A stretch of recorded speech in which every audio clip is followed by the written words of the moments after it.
The sound of Janelle's laughter drifting from our kitchen at 2 a.m. wasn't what woke me up. It was the fact that I hadn't heard her laugh like that, genuine, throaty, alive, in over 3 years, not since our wedding day. I slipped out of bed, bare feet silent on the hardwood floors I'd installed myself back when we still talked about forever. The house felt different in the darkness, like it belonged to strangers. Through the doorway, I could see her silhouette against the blue glow of her phone, curled up on the couch in that silk nightgown I'd bought her for our anniversary. The one she claimed was too fancy for every day. Before we dive deeper into this story, I have one small request. Please subscribe, drop a like, comment, and hit that hype button to boost this channel so more people can discover these incredible Reddit stories. "You're terrible," she whispered into the phone, her voice honey-sweet. What if Trent hears? I pressed myself against the wall, straining to catch every word. 22 years of marriage, and I'd become a spy in my own home. "Russell, stop!" she giggled. "I can't just leave him. It's complicated." Russell, her boss, the slick-talking marketing director with the Tesla in the corner office who'd been mentoring my wife for the past 6 months. The same Russell who'd shaken my hand at the company Christmas party and told me what a lucky man I was. I crept closer, my engineering mind cataloging every detail. Her laptop was open on the coffee table, casting shadows across her face. She'd changed her hair. When had she done that? Shorter, more sophisticated, professional, the kind of haircut that cost more than my monthly truck payment. "I know, baby," she continued, and that word hit me like a sledgehammer to the chest. "Tomorrow night, the Marriott downtown, room 847. My hands clenched into fists. I wanted to storm in there, demand answers, fight for what was mine. Instead, I backed away, my contractor's instincts kicking in. You don't tear down a structure without understanding its weak points first. Back in our bedroom, my bedroom now, apparently, I stared at the ceiling and planned. Trent Mallory, structural engineer, problem solver, and as of tonight, a man with nothing left to lose. The next morning, Janelle was all sunshine and coffee kisses, humming while she got ready for work. I watched her from the kitchen table, noting the new perfume, the extra attention to her makeup, the way she checked her phone every 30 seconds. "You're up early," she said, not quite meeting my eyes. "Couldn't sleep." I took a sip of coffee, keeping my voice neutral. "Bad dreams." She paused, lipstick halfway to her mouth. For a second, I thought I saw guilt flicker across her face. Then it was gone, replaced by that bright, fake smile she'd perfected over the years. "Well, I've got that big presentation today. Probably won't be home until late." "The Marriott presentation?" Her hand trembled slightly. "How did you—" "Yes, the Marriott account. Russell thinks it could be huge for the firm." "I bet he does." This time she did look at me, those green eyes I'd fallen in love with searching my face. "What's that supposed to mean?" I shrugged, turning back to my newspaper. "Nothing. Just hope it goes well." She kissed the top of my head, a gesture that once meant everything and now felt like a betrayal, and headed for the door. I waited until I heard her car pull out of the driveway before I moved. My first stop was Miguel's shop. Miguel Gonzalez ran a small computer repair business out of a strip mall on the south side, and we'd been friends since high school. More importantly, he knew things about technology that weren't exactly taught in computer science classes. "Trent, my man," he greeted me, looking up from a laptop he was dissecting. "What brings you to my digital dungeon?" "I need a favor, Miguel. A big one." His expression grew serious. "What kind of favor?" I pulled out Janelle's old tablet, the one she'd abandoned when she upgraded last month. "I need to know what's on this, and I need to know what's on her current devices." Miguel whistled low. "Brother, that sounds like marriage trouble." "Marriage is over, Miguel. I just need proof." He studied my face for a long moment, then nodded. "Give me 2 hours." While Miguel worked his magic, I drove across town to Eli's boxing gym. Eli Morrison and I went back 20 years, back to when we were both young and stupid and thought we could change the world with our bare hands. He'd made it to the semi-pros before a knee injury ended his career. Now he trained fighters and fixed broken men like me. "You look like hell," he said by way of greeting, not looking up from wrapping his hands. "Feel worse." I grabbed a pair of gloves from the rack. "Mind if I hit something?" "That's what the bags are for." For the next hour, I pounded out my rage on the heavy bag, each punch punctuating the thoughts racing through my head. 22 years, 2 miscarriages, 3 house moves, 1,000 small compromises and quiet sacrifices. All of it crumbling because my wife had decided she deserved better. "So," Eli said when I finally stopped, sweat pouring down my face. "You want to talk about it?" I told him everything. The phone call, the hotel room, the lies stacked on top of lies. Eli listened without judgment, occasionally nodding or grunting his understanding. "What are you going to do?" he asked when I finished. "I don't know yet, but whatever it is, it's going to hurt." My phone buzzed. A text from Miguel. "Come back. You need to see this." The drive back to Miguel's shop felt like the longest 20 minutes of my life. When I walked in, his face was grim. "How bad?" I asked. "Scale of 1 to 10? About a 15? He turned his monitor toward me. "Your wife's been busy, hermano." The screen showed a folder full of photos, text messages, and emails. Janelle and Russell at restaurants I couldn't afford. Janelle and Russell in hotel rooms. Messages dating back 8 months, not 6. Plans for weekend getaways. Discussions about when she finally leaves that loser. But the worst part was the financial information. Bank statements showing money being moved from our joint account to a new account in her name only. Credit cards I didn't know about. A loan application for a condo downtown, with Russell listed as a co-signer. "There's more," Miguel said quietly. He clicked to another folder. "She's been talking to a lawyer. Divorce papers are already drawn up. She's just waiting for the right moment." I stared at the screen, feeling something cold and hard settle in my chest. "Can you print all of this?" "Already did." He handed me a thick manila envelope. "And I made copies, digital and physical. And whatever you're planning, make sure you're protected." I shook his hand, pressing a roll of bills into his palm. "I owe you." "You don't owe me nothing, brother. Just don't do anything stupid." Too late for that, I thought. That evening, Janelle came home at 11:30, her hair mussed and her makeup smudged. She found me sitting in my recliner, reading a book and sipping whiskey. "How was the presentation?" I asked without looking up. "Good. Really good. We got the account." She hovered in the doorway, uncertain.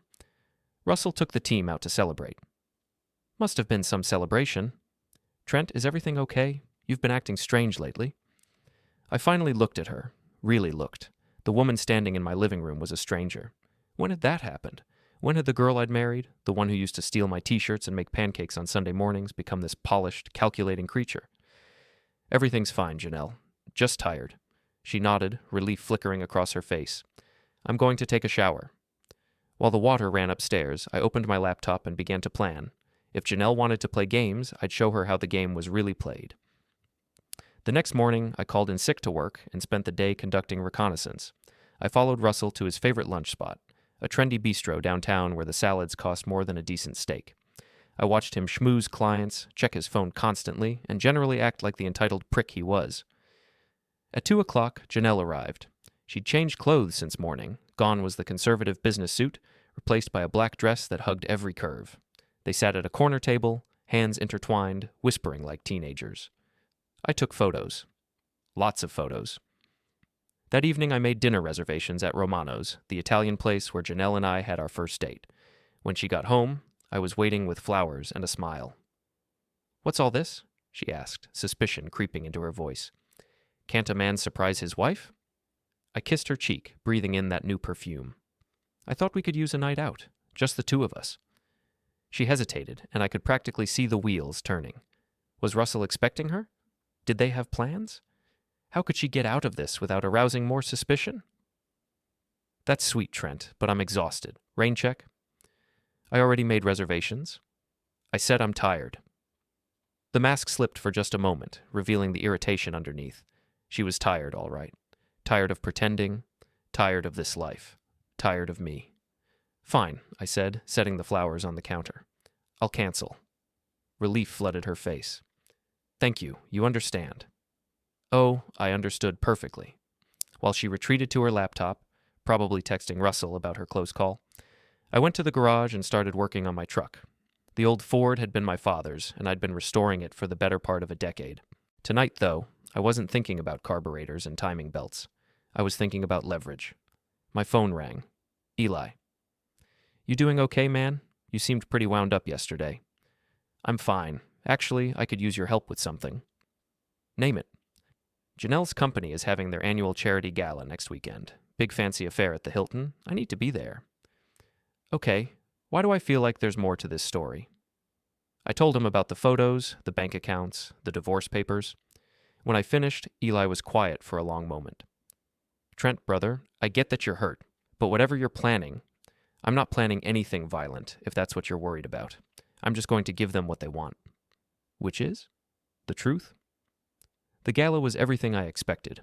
Overpriced drinks, pretentious conversation, and enough fake smiles to power a small city. Janelle looked stunning in a red dress that probably cost more than my monthly salary. She worked the room like a professional, laughing at bad jokes and networking with the best of them. Russell stayed close to her side, playing the role of supportive colleague. To anyone watching, they seemed like the perfect professional partnership, but I knew better. I saw the way his hand lingered on her back, the way she leaned into him during conversations, the secret glances they shared when they thought no one was looking. I waited until the speeches began. The lights dimmed, and the company's CEO took the stage to talk about community service and corporate responsibility. Standard corporate bullshit. That's when I made my move. I'd spent the week learning the hotel's AV system, a few conversations with the setup crew, a small bribe to a tech guy, and I had everything I needed. While everyone's attention was focused on the stage, I slipped into the control booth. Ladies and gentlemen, the CEO was saying, I'd like to take a moment to recognize some of our outstanding employees. Perfect timing. I plugged in my USB drive and watched as the presentation screen flickered. The CEO paused, confused, as his corporate slides were replaced by something much more interesting. Photos of Janelle and Russell, all of them, the restaurant, the hotel, the intimate moments they thought were private, the bank statements, the divorce papers, everything. The room erupted in gasps and whispers. I watched from the back as Janelle's face went white, then red, then white again. Russell tried to grab the microphone, but the damage was done. 300 of their colleagues, clients, and competitors had just seen their dirty laundry aired in high definition. Technical difficulties, the CEO stammered, but it was too late. Phones were out, cameras were flashing, and the story was already spreading across social media. I slipped out the back door and drove home, leaving my wife and her lover to face the music. The fallout was swift and brutal. By Monday morning, the photos were everywhere. Company message boards, local news websites, social media. Janelle's carefully constructed professional image crumbled overnight. She didn't come home that night, or the next. When she finally showed up on Wednesday, she looked like she'd aged 10 years. "How could you do this to me?" she screamed, throwing her purse across the living room. "You've destroyed everything." "I destroyed everything?" I laughed, a sound with no humor in it. "That's rich, coming from you. This is my career, Trent, my life." "What about my life? What about our marriage?" "Our marriage has been over for years, and you know it." The honesty was like a slap in the face. At least she'd finally stopped pretending. "You're right," I said quietly. "It has been over. I just didn't realize I was the only one still trying." She softened slightly, maybe seeing something in my face that reminded her of the man she'd once loved. "Trent, I never meant for it to happen this way." "But it did happen, and you made choices. We both have to live with the consequences." "Russell's been suspended pending an investigation. They're talking about firing him." "Good. Good?" Her voice rose again. "He could lose everything." "He should have thought about that before he decided to sleep with my wife." The words hung in the air between us like a challenge. Janelle's eyes filled with tears, but I felt nothing. The part of me that would have comforted her, that would have tried to fix this, had faded somewhere between the hotel photos and the bank statements. "I want you out," I said, "tonight. This is my house, too." "Actually, it's not." I pulled out a folder from the side table. "See, while you were busy planning your new life, I was protecting mine. The house is in my name only, has been since we bought it. The mortgage, the insurance, the utilities, all me." Her face went pale. "That's not possible." "Check the paperwork." "I'll wait." She grabbed the documents, scanning them frantically. I watched realization dawn on her face as she found her signature on the quitclaim deed she'd signed 3 years ago, the one I'd told her was for refinancing. "You planned this," she whispered. "I planned for this. There's a difference." I stood up, suddenly feeling very tired. "You have 1 hour to pack whatever you can carry. The rest we can sort out through lawyers." "Where am I supposed to go?" "I hear Russell has a nice place downtown. Or maybe you can stay with Vera. I'm sure she'd love to hear all about your adventures." Vera Hutchins was Janelle's best friend and the HR director at her company. They'd been thick as thieves since college, sharing everything from clothes to secrets. If anyone would take Janelle in, it would be Vera. Vera doesn't know about any of this. She does now. Funny thing about company scandals, they tend to spread fast. I left her standing in the living room and went to the garage. An hour later, I heard her car start and drive away. When I went back inside, half her closet was gone, along with her jewelry box and laptop. She'd left her wedding ring on the kitchen counter. The next few weeks passed in a blur of lawyer meetings, paperwork, and awkward encounters around town. Janelle had indeed moved in with Vera, who'd been surprisingly supportive of her friend's difficult situation. Russell, meanwhile, had been quietly terminated and was reportedly looking for work in other cities. I thought the worst was over. I was wrong. It started with small things. My morning coffee order at the diner was wrong 3 days in a row. The mechanic who'd been servicing my truck for years suddenly couldn't fit me into his schedule. Phone calls that went unreturned, invitations that stopped coming, then came the direct confrontations. I was having lunch at Murphy's Tavern, a blue-collar place where I'd been a regular for 15 years, when Jake Morrison walked in. Jake was Eli's younger brother and had been part of our extended friend group since we were all in our 20s. He spotted me at the bar and made a beeline in my direction. Well, he said, loud enough for half the bar to hear. If it isn't the town's biggest asshole. I turned slowly on my stool. Jake, how's it going? How's it going? How's it going? His voice was getting louder. You destroyed that woman's life, and you're asking how it's going? That woman destroyed her own life. I just provided the documentation. Bullshit. You humiliated her in front of the entire town. That was cruel, man, even for you. A crowd was gathering now. I could see phones coming out, people positioning themselves for a better view. Great, another public spectacle.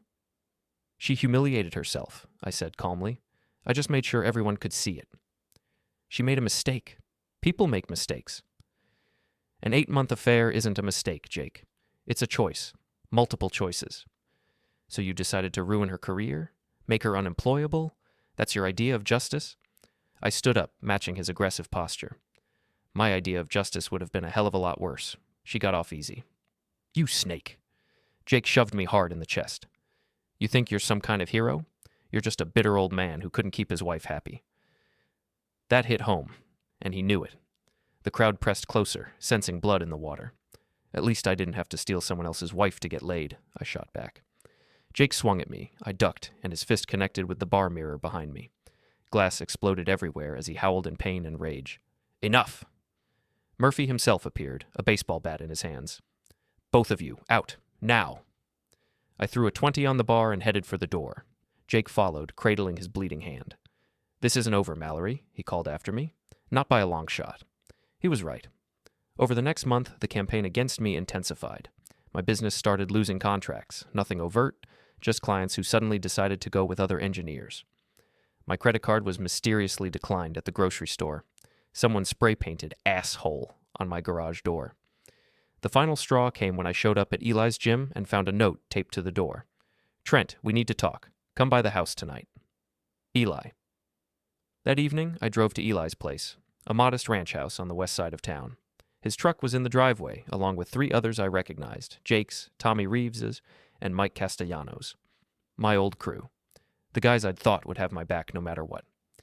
Eli answered the door with a grim expression. Come in.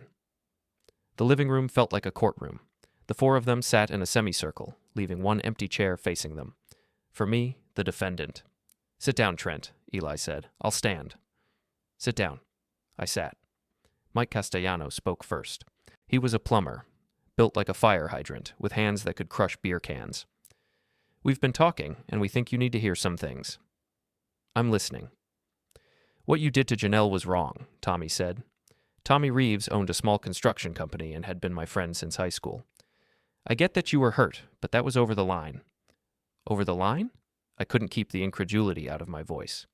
She was stealing from me, planning to divorce me, and sleeping with her boss for 8 months. But I'm over the line? You humiliated her publicly, Jake said, his hand still bandaged from our bar fight. You turned her into a laughingstock. She did that herself. No, Eli said quietly, and his words hit harder than the others because I respected him more than anyone in that room. You did that. You had other options. You could have confronted her privately. You could have just filed for divorce. Instead, you chose revenge. Damn right I chose revenge. And that makes you the bad guy here. I looked around the room at these men I'd considered brothers. Men I'd helped move, whose kids I'd taught to throw a football, who'd been groomsmen at my wedding. So, what is this? An intervention? It's a conversation, Mike said. We're trying to help you see that you've become someone we don't recognize. Someone we don't want to be around, Tommy added. The words hit like physical blows. "Are you kicking me out of the group?" "We're asking you to take a long look at yourself," Eli said, "and maybe consider apologizing to Janelle." I stood up so fast the chair nearly toppled over. Apologizing? For what? For refusing to be a victim? For standing up for myself? "For being vindictive," Jake said. "For being cruel." "You want to know what's cruel?" My voice was rising now, 20 years of friendship dissolving in real time. Cruel is lying to someone's face every day for 8 months. Cruel is stealing their money to fund your affair. Cruel is having divorce papers drawn up while you're still sharing their bed. That doesn't justify. It justifies everything, I was shouting now, all pretense of calm gone. She declared war on me, and I won. If you can't handle that, if you'd rather side with the unfaithful wife than your friend of 20 years, then forget all of you. The silence that followed was deafening. "Get out," Eli said quietly. "What?" "Get out of my house, and don't come back." I looked at each of them one more time, memorizing their faces. Men I'd trusted with my life, who'd now chosen sides against me. "Fine," I said. "But when your wives decide they deserve better, when you're the ones getting screwed over and humiliated, don't come crying to me." I walked out, slamming the door hard enough to rattle the windows. The weeks that followed were the loneliest of my life. Without my friends, without my wife, without the social connections that had defined my existence for decades, I found myself truly alone for the first time since college. I threw myself into work, taking on projects that required me to travel, to be away from the town that had turned against me. But even that refuge was becoming unstable. Word of my behavior had spread through professional networks. Clients were polite but distant. New contracts were harder to come by. It was during this period that I discovered something interesting. I'd been going through old financial records, trying to untangle the mess Janelle had made of our accounts, when I noticed some irregularities. Money that should have been in our joint savings account wasn't there, but it wasn't in Janelle's secret account either.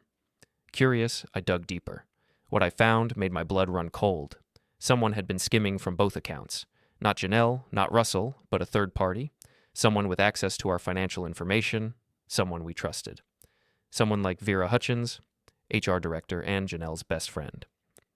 I spent the next week conducting my own investigation. Bank records, credit reports, property filings. What emerged was a picture of systematic theft spanning nearly 2 years. Vera had been stealing from multiple employees at her company, using her HR access to gather personal information and exploit it. But the real revelation came when I traced the timeline. The thefts had started long before Janelle's affair. In fact, they'd started right around the time Vera had been passed over for a promotion that had gone to Russell instead. Suddenly, everything clicked into place. Vera hadn't just been supporting Janelle through her affair. She'd been orchestrating it. I needed proof, real proof, the kind that would stand up in court and destroy lives the way mine had been destroyed. That's when I remembered something Miguel had mentioned weeks ago, something I'd been too focused on. Janelle's betrayal to fully process. I drove to his shop, arriving just as he was closing up for the day. "Trent, man, I haven't seen you in forever.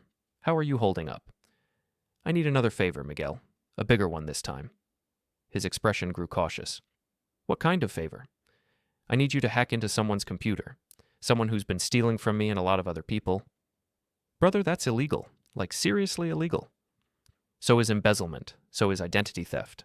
So is ruining innocent people's lives for personal gain." I told him about Vera, about the missing money, about my suspicions regarding Janelle's affair. When I finished, Miguel was quiet for a long time. "You're talking about some serious shit here, Trent.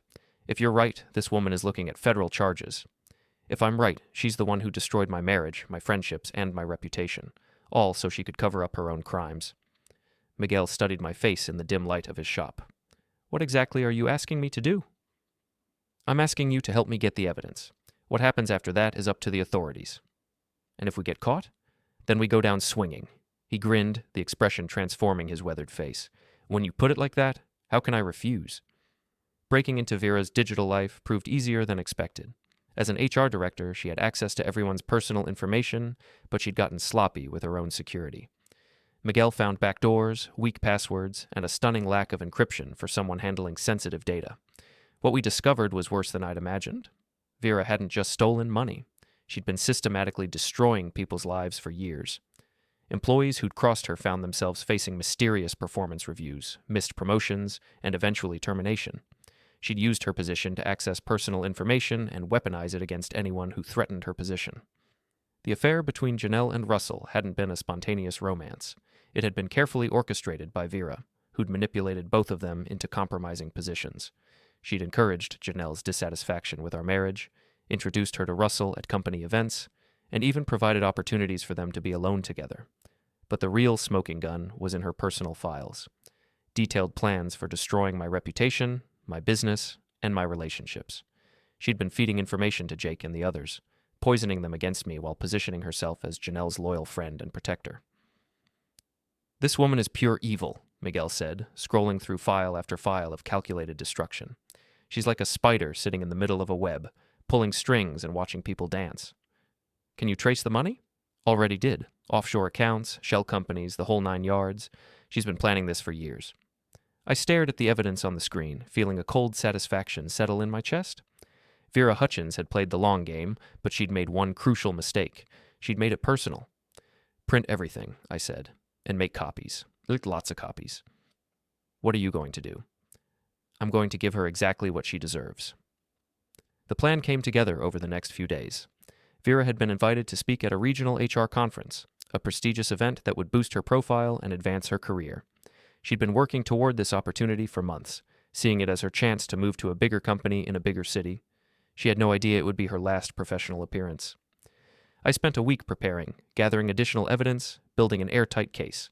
I contacted the FBI's Financial Crimes Division, the State Attorney General's Office, and the IRS. I wanted multiple agencies involved, multiple angles of attack. When Vera went down, I wanted to make sure she stayed down. The conference was held at the Downtown Convention Center, the same venue where I'd attended trade shows and professional development seminars for years. I knew the layout, the security, the AV systems. Vera's presentation was scheduled for Saturday afternoon, the keynote slot that would be attended by hundreds of HR professionals from across the region. She'd chosen to speak about ethical leadership in human resources. The irony was almost too perfect. I arrived early, dressed in a suit I hadn't worn since my wedding. To anyone watching, I looked like just another conference attendee. I registered under a false name, picked up my badge, and blended into the crowd. The presentation room was packed. Vera took the stage looking confident and professional, her blonde hair perfectly styled, her smile bright and engaging. She looked like the picture of success, a woman who'd climbed the corporate ladder through hard work and dedication.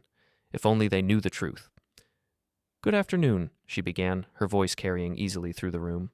"I want to talk to you today about the importance of ethical leadership in our profession." I waited until she was 15 minutes into her presentation, until she was fully engaged with the audience, confident and relaxed. Then I stood up. "Excuse me," I said, my voice cutting through her speech. "I have a question about ethics." Vera paused, a flicker of annoyance crossing her face. "I'll be taking questions at the end of the presentation, sir." "I think this question is relevant now." I walked toward the front of the room, feeling hundreds of eyes on me. "How do you reconcile talking about ethical leadership when you've been embezzling money from your own employees?" The room erupted in murmurs. Vera's face went pale, but she maintained her composure. "Sir, I'm going to have to ask you to—" "My name is Trent Mallory," I announced, turning to address the audience. "And this woman has been systematically stealing from me and others for over 2 years." "Security," Vera called out, but I was already moving. I'd hidden packets of evidence throughout the room earlier that morning, under chairs, taped to tables, tucked into registration materials. As security guards started toward me, I began pulling out the packets and throwing them to the audience. "Bank records," I shouted, tossing papers into the air. "Financial statements, offshore accounts, everything you need to see what kind of person you're really listening to." The room descended into chaos. People were grabbing papers, reading frantically, voices rising in shock and disbelief. Vera tried to regain control, but it was too late. The damage was done. "This man is having a mental breakdown," she screamed into the microphone. "He's been stalking me, harassing me. His wife left him and he's been—" "My wife left me because you manipulated her into having an affair," I shot back. "You orchestrated the whole thing to cover up your own crimes." Security finally reached me, but not before I'd distributed most of the evidence. As they grabbed my arms, I smiled at Vera, who was standing frozen at the podium. "Check your email," I told the audience as they dragged me toward the exit. I sent copies to everyone. Every single person in this room now has the evidence they need to put this woman in prison where she belongs. The last thing I saw before they hauled me out was Vera's face, white with terror, as hundreds of people began pulling out their phones. They held me for 6 hours before releasing me without charges. Apparently, distributing evidence of financial crimes isn't illegal, even if your methods are unconventional. By the time I walked out of the police station, the story was everywhere. Local news, social media, professional networks. The HR conference had become a crime scene, with federal agents seizing computers and interviewing witnesses. Vera had been arrested at the convention center, led away in handcuffs while news cameras rolled. The image of her, the polished professional reduced to a common criminal, was already spreading across the internet. But the real vindication came 3 days later, when Janelle showed up at my door. She looked terrible. Her hair was unwashed, her clothes wrinkled, her eyes red from crying. The confident woman who'd walked out of my life 2 months ago was gone, replaced by someone broken and lost. "Can I come in?" she asked quietly. I stepped aside, and she walked into the living room like she was visiting a stranger's house. She sat on the edge of the couch, hands clasped in her lap, not meeting my eyes. "I know you probably don't want to hear this," she began, "but I need you to know that I never knew. About Vera, about the money, about any of it." "I know." She looked up, surprised. "You do?" "Vera's good at what she does. She manipulated you just like she manipulated everyone else." "That doesn't excuse what I did. The affair, the lies, the way I treated you." Tears started flowing down her cheeks. "I destroyed our marriage for nothing, for a lie." I sat down across from her, studying the woman I'd once loved more than life itself. "Why are you here, Janelle?" "I don't know. I guess I wanted to apologize. And to thank you." "Thank me?" "For exposing her, for stopping her before she could hurt more people." She wiped her eyes with the back of her hand. "Russell and I, we were just pawns in her game. She played us against each other, against you, against everyone." "Where is Russell now?" "Gone. Left town the day after Vera was arrested. Turns out he was married the whole time. Wife and kids in Denver. Vera knew that too. She knew I was destroying my marriage for someone who was never going to leave his." The irony was almost too much to bear. Janelle had thrown away 22 years for a man who'd been lying to her from the beginning, manipulated by a woman she'd trusted as her closest friend. "What happens now?" she asked. "Now you rebuild your life. Find a new job, new friends, a new place to live. Start over." "What about us?" I looked at her for a long moment, remembering the girl I'd married, the dreams we'd shared, the life we'd built together. Then I thought about the woman who'd lied to my face for 8 months, who'd stolen my money and planned to leave me with nothing. "There is no us, Janelle. Not anymore." She nodded, fresh tears starting. "I know. I had to ask."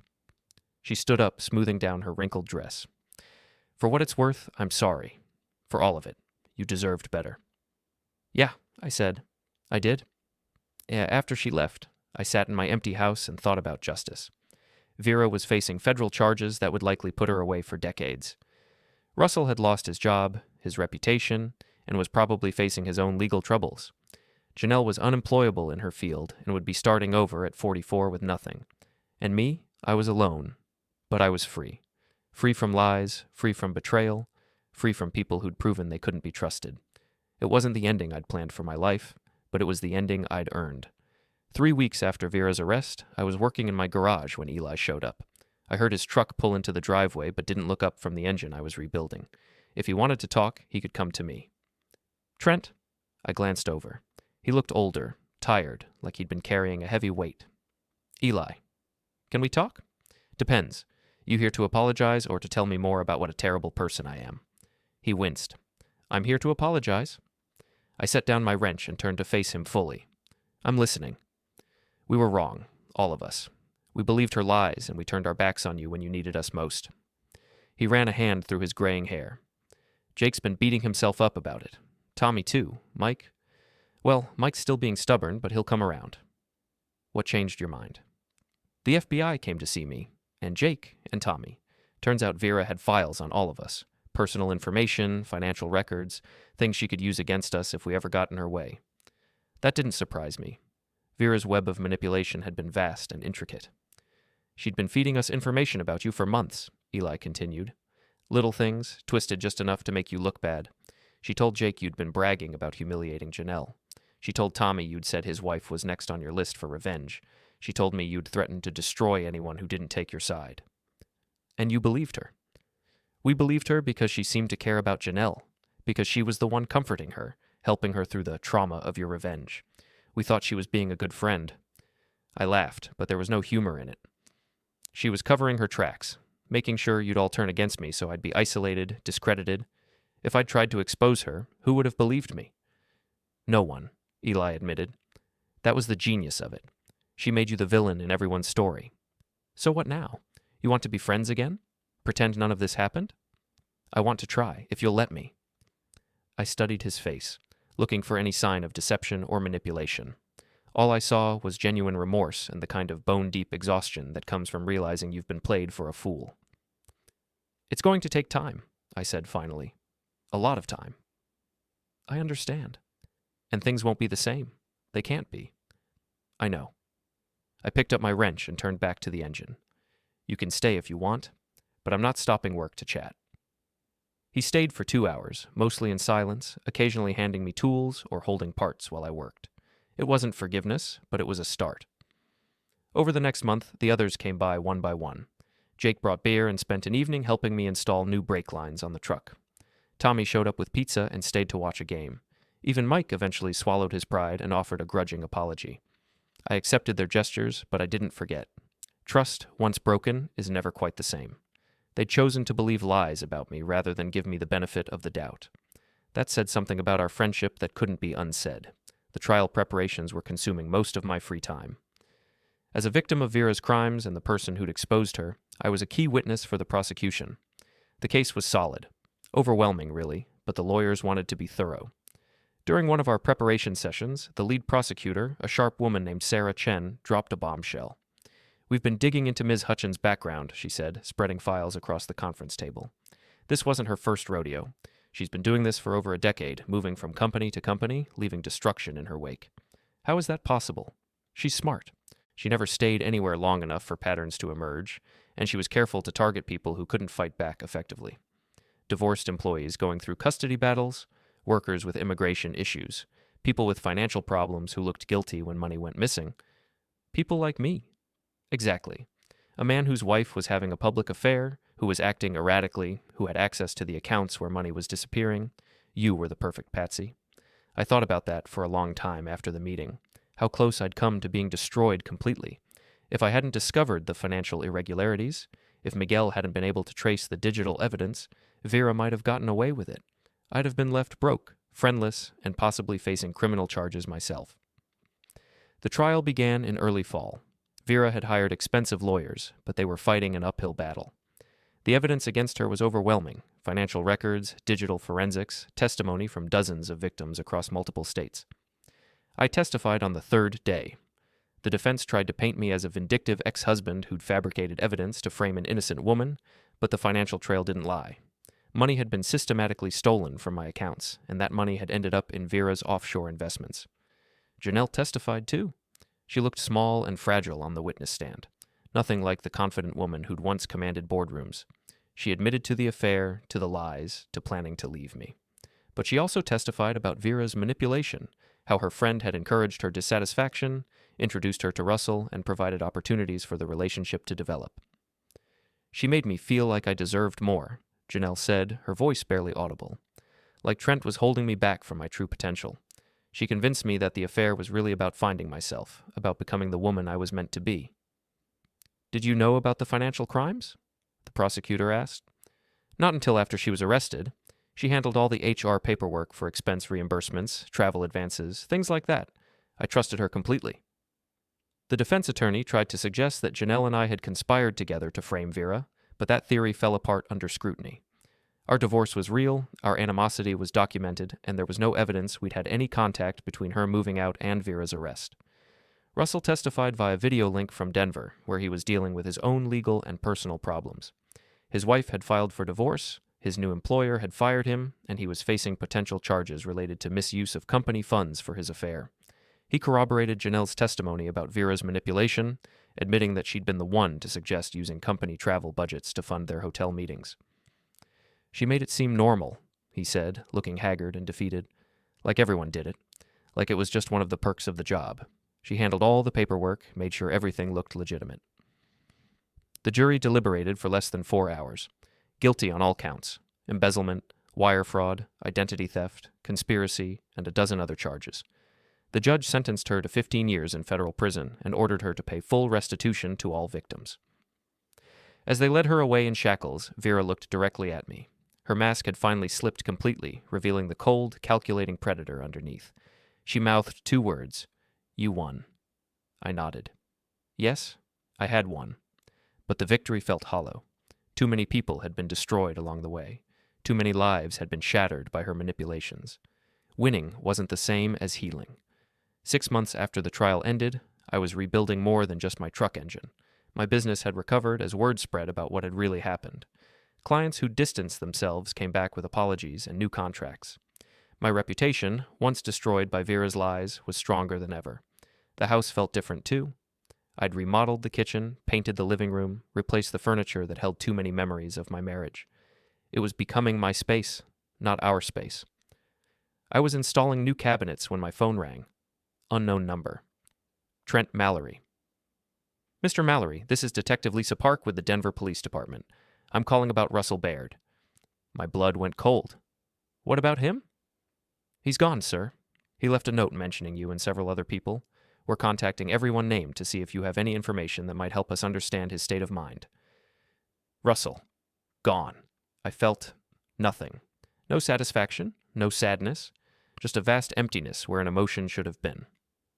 When did this happen? 3 days ago. His ex-wife found him in his apartment. The note was pretty detailed. He blamed himself for destroying multiple lives, said he couldn't live with the guilt anymore. "What do you need from me?" "Just confirmation of your relationship with the deceased. We understand you were the husband of the woman he had an affair with?" "That's correct, but I haven't had any contact with him since the trial." "Thank you, Mr. Mallory. That's all we need." After I hung up, I sat in my half-finished kitchen and thought about Russell Baird. He'd been weak, selfish, and dishonest, but he hadn't deserved to fade. None of us had deserved what Vera had done to us. I called Janelle. We'd been in occasional contact since the trial. Nothing romantic, just 2 people trying to make sense of the wreckage of their lives. "I heard," she said when she answered. "The police called me too." "How are you handling it?" "I don't know. I should feel something, shouldn't I? Sad, guilty, something. But I just feel empty." "That's normal. We've all been through trauma." "Have you thought about therapy?" "I had, actually, more than once." "Have you?" "I start next week. Dr. Martinez comes highly recommended for people dealing with manipulation and betrayal." "Maybe I should get her number." "I'll text it to you." We talked for a few more minutes about nothing important. The weather, her job search, my remodeling project, normal conversation between 2 people who'd once shared everything and now shared only a complicated history. After we hung up, I realized something had shifted. The anger that had sustained me for months was finally starting to fade, replaced by something that might eventually become acceptance. My phone buzzed. A text from Janelle with Dr. Martinez's contact information, followed by another message. "I know it doesn't change anything, but I really am sorry. You deserved so much better." I stared at the message for a long time before typing back. We both deserved better. 3 dots appeared, then disappeared, then appeared again. Finally. "Maybe in another life." "Maybe," I replied. But this was the life we had. The life we'd been given. Damaged, complicated, but still worth living. I put down my phone and went back to work on the cabinets. There was satisfaction in building something new, something solid, something that would last. The house was becoming a home again. Not the home I'd planned, but the home I needed.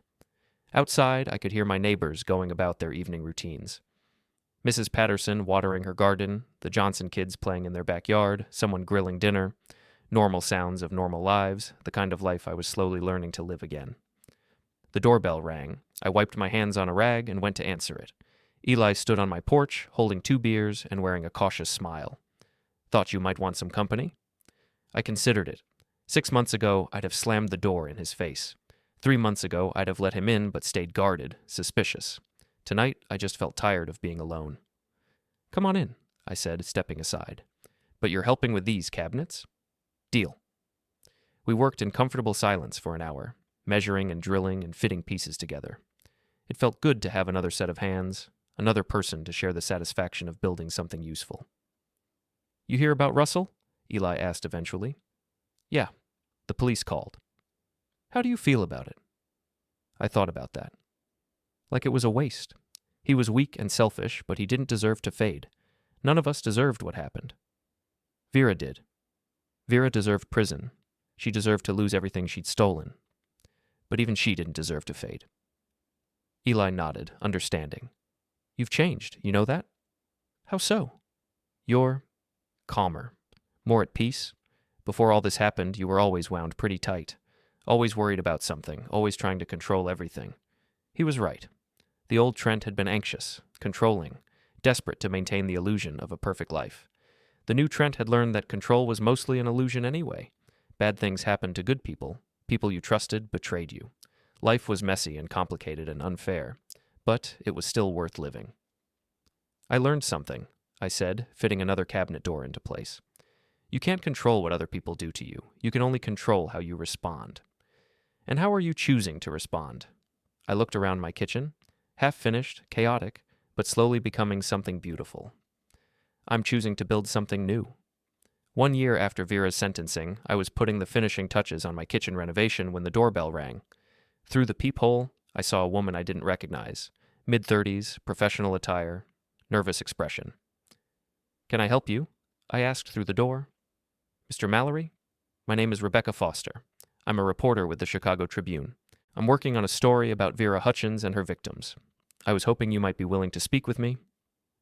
I opened the door but didn't invite her in. What kind of story? A follow-up piece about the long-term impact of her crimes. How the victims have rebuilt their lives, what lessons can be learned, that sort of thing. And you want to use me as an example? You're the one who exposed her. Without your actions, she might still be out there destroying lives. I considered this. Part of me wanted to stay private, to keep rebuilding my life away from public scrutiny, but another part recognized an opportunity to do something useful with my experience. Come in, I said, but I have conditions. We sat in my newly finished living room, and I told her my story. Not the sensational parts that had made headlines, but the human parts.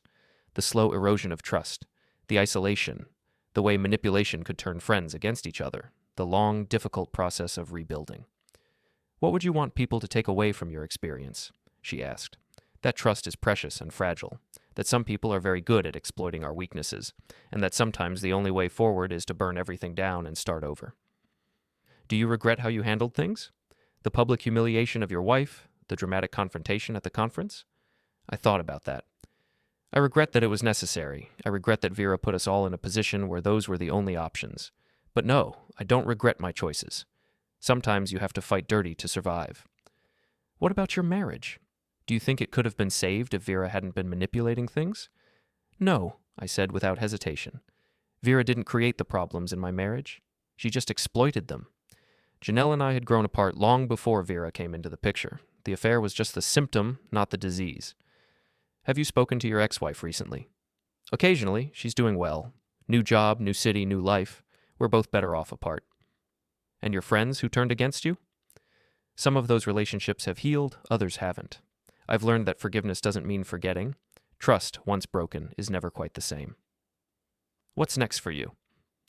I looked around my renovated house, thinking about the life I was building. I'm focused on the future. New projects, new relationships built on solid foundations. I'm not the same person I was before all this happened, and I don't want to be. After she left, I sat in my kitchen and thought about the conversation. For the first time in years, I felt genuinely optimistic about the future.